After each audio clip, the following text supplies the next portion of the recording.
You do not do, you do not do, any more, black shoe, in which I have lived like a foot, for 30 years, poor and white, barely daring to breathe or a chew. Daddy, I have had to kill you. You died before I had time.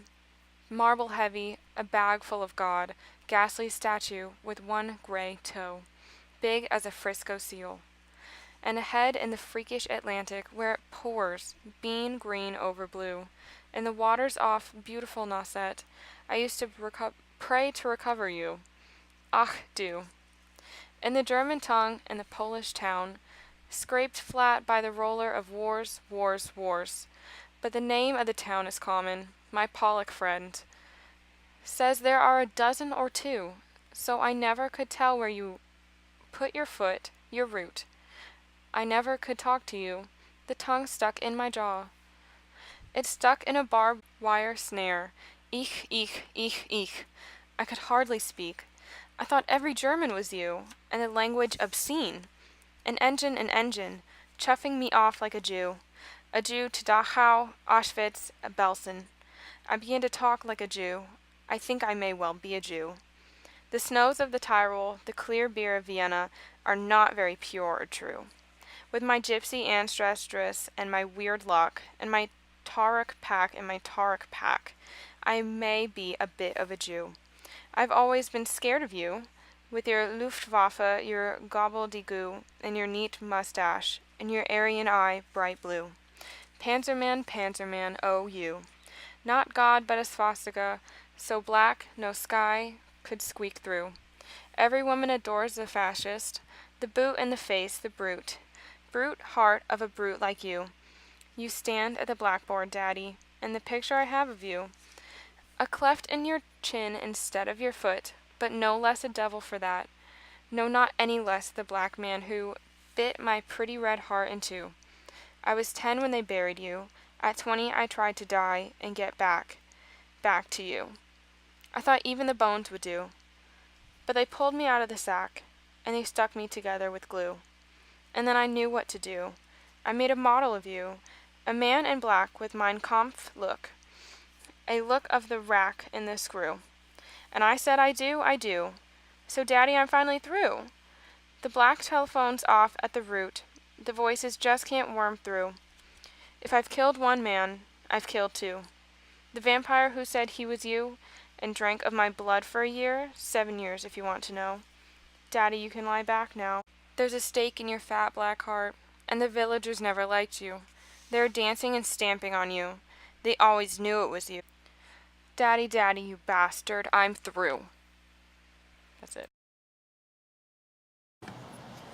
Alright, so our poem was Daddy by Sylvia Plath. And starting off with the title, you kind of get like an affectionate tone like from the beginning, because like Daddy is something like a child calls their dad, and it's like kind of a loving name, but we'll see later that that's like the opposite, and it's ironic. Alright, so starting off, it says, you do not do any more black shoe, in which I have lived like a foot for 30 years, poor and white, barely daring to breathe or a chew. So first we see the repetition of you do not do, which is kind of like a chant and like obsessive rhyming,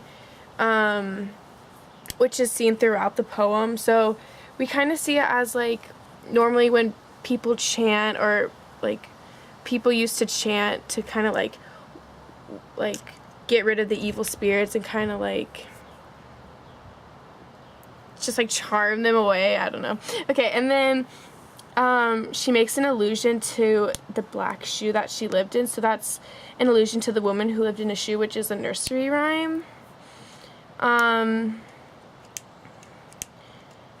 So we also get a fearful tone when she says barely daring to breathe or a chew. So meaning that she was so scared that she felt like she couldn't even breathe or sneeze without like facing the consequences of her dad.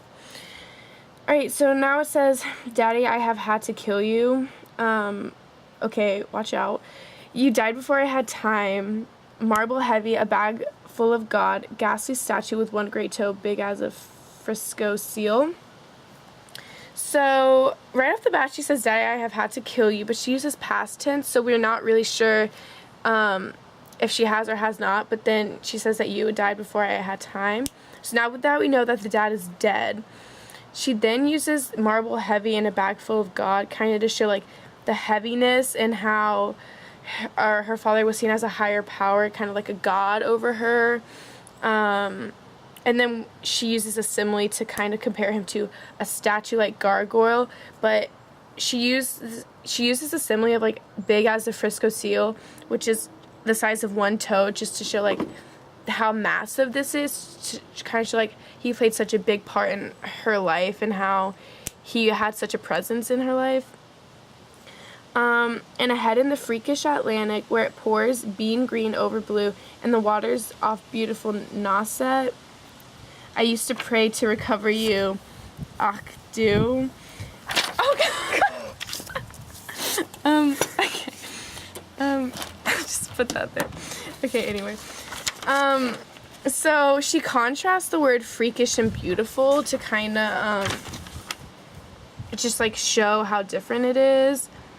And she also is using past tense again, saying, I used to pray to recover you. So that's showing that she doesn't pray anymore, so obviously her feelings have changed towards her dad. And the German tongue in the Polish town scraped flat by a roller of wars, wars, wars. But the name of the town is common, my Polack friend. So now we're getting kind of into, like, German history, which is seen throughout this poem. But she uses the line scraped flat by the roller, which gives this imagery of a bulldozer. And then she repeats of wars, wars, wars to kind of show that this town has been ruined by multiple wars and it's kind of been destroyed. But the name of the town is common, so that's kind of showing that she doesn't really know where her father came from. So, like, he's kind of, like, she just doesn't really know that much about him. So my Polack friend says there's a dozen or two, so I never could tell where you put your foot, your root. I can never talk to you. The tongue stuck in my jaw. So this is where she's talking about kind of where her father grew up. And then again, we get another fearful tone as she's saying, I can never talk to you. The tongue stuck in my jaw. So kind of just showing how isolated she felt from her dad, and she felt like she couldn't talk to him, and just, like, that distance between them. It's stuck in a barbed wire snare. Ick, ick, ick, ick. I could hardly speak. I thought every German was you in the language obscene. So that violent imagery of the barbed wire just shows how extreme she felt like she couldn't talk and how she kind of felt trapped. And then the repetition of ick, ick, ick, ick. And that means I in English, which is kind of gives it a stammering, like, nervous tone. Like, her dad makes her really nervous. She says, I could hardly speak. And I thought every German was you, kind of just, again, emphasizing that she didn't really know who her father was. And then she says that the language is obscene, meaning she didn't like the language and she found it offensive.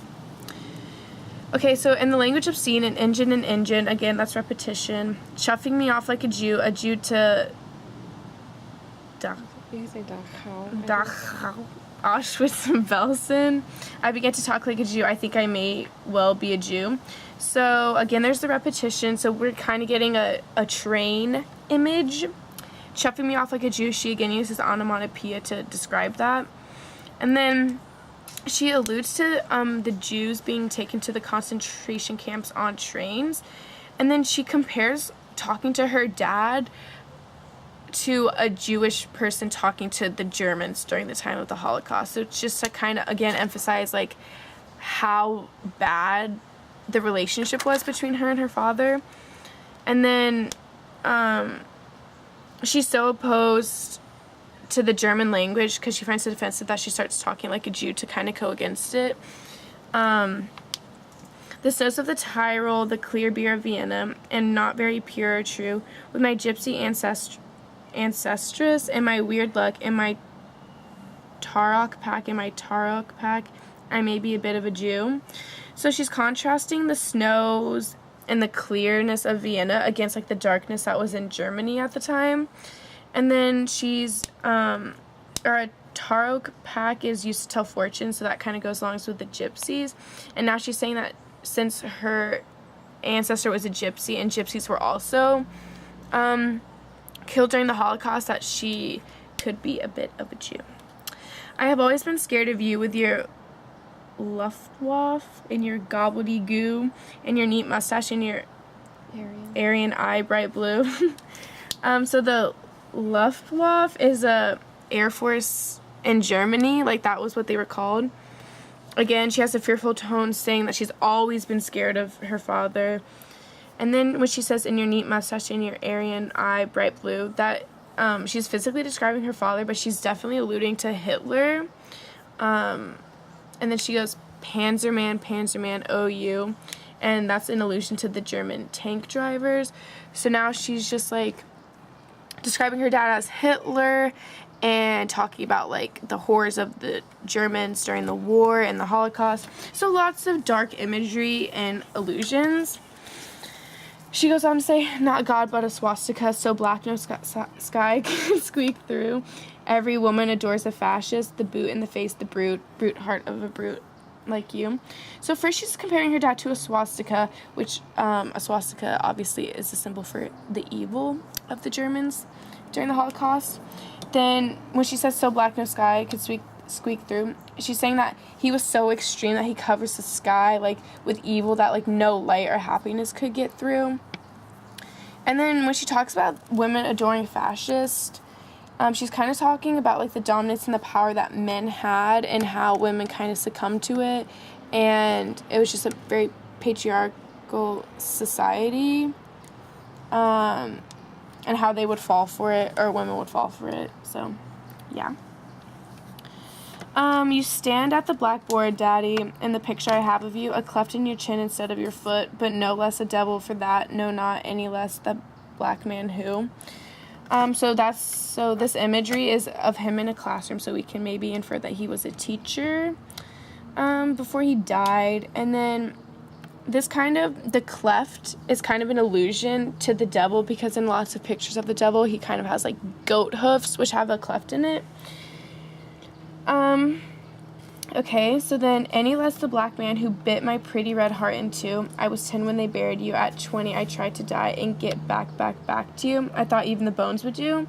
So she's contrasting huge evil and black with pretty and red of her heart. And then, so we find out when he died, so she was 10, and then she talks about trying to kill herself to reconnect with him. So this kind of just shows, like, the very unhealthy relationship that she had with her father, and how even though he was a horrible person, she kept trying to go back to him, which is bad. And then again, the repetition and the chanting, and then even the bones would do, that's kind of her saying, like, her being buried next to him to get them closer together. But they pulled me out of the sack and they stuck me together with glue, and then I knew what to do. I made a model of you, a man in black with a Mein Kampf look. So she obviously didn't succeed with killing herself, so that's good. And then there's a change in tone, because instead of like the fearful, scared tone, now she's kind of like, I know what to do, and she's more confident. So now she made a model of you. Okay, so the Mein Kampf was Hitler's book called My Struggle, so that's an allusion to that. And then, so yeah, she's making a model of him, and now we're gonna see when she says, in the love of the rack and the screw, and I said, I do, so Daddy, I'm finally through. The black telephone's off at the root, the voices just can't worm through. So now we get the sense that she married someone that was kind of exactly like her father, which people say that, like, you marry your mother, but now she kind of married her father. So that's not good, because she doesn't like him. So, and at the beginning, in a love of the rack and the screw, that's kind of like torturous words, like scary. And then she kind of she refers to the the color black in this signifies evil. So her dad is described as black, and the black telephone, just kind of how, like, he was evil and awful. If I've killed one man, I've killed two. The vampire who said he was you and drank my blood for a year. 7 years if you want to know. Daddy, you can lie back now. So this is kind of talking about when, in the beginning of the poem, when she says that she's killed she's had to kill, but obviously she hasn't. But now this is kind of saying that she, like, in her head, in her mind, she's killed her father and her husband. Now we have a metaphor of a vampire, which kind of symbolizes how her husband was, like, draining her life away. And that was going on for 7 years.